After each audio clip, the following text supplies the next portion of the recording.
नमस्कार कामगार मित्रांनो, स्वागत आहे तुमचं नवीन योजना यूट्यूब चॅनलमध्ये.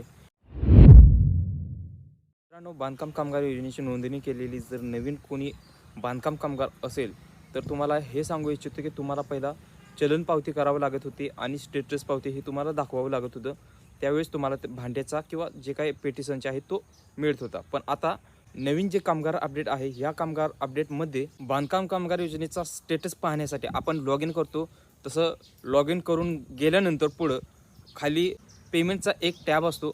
तो टॅब आता पूर्णपणे बंद झालेला आहे. म्हणजेच पेमेंटच्या ठिकाणी एक नवीन टॅब ओपन झालेला आहे. तो म्हणजे ॲक्नॉलेजमेंट डिटेल हा एक नवीन टॅब आहे. त्यावरती क्लिक करून आपण ॲक्नॉलेजमेंट नंबर काढायचा आहे आणि त्याची एक प्रिंट आहे. तिथं नवीन प्रिंट आलेलं आहे. म्हणजेच हे नवीन एक कामगार अपडेटच आहे. आता हे ॲक्नॉलेजमेंट प्रिंट काढून आपण या ठिकाणी भांड्याचा वितरणाचा जो लाभ आहे तो भांडी वितरणाचा लाभ घेऊ शकणार आहात. तर चला कामगार मित्रांनो, आपण डायरेक्टली स्क्रीनवरती पाहूया की ॲक्नॉलेजमेंट पावती कशी काढायची.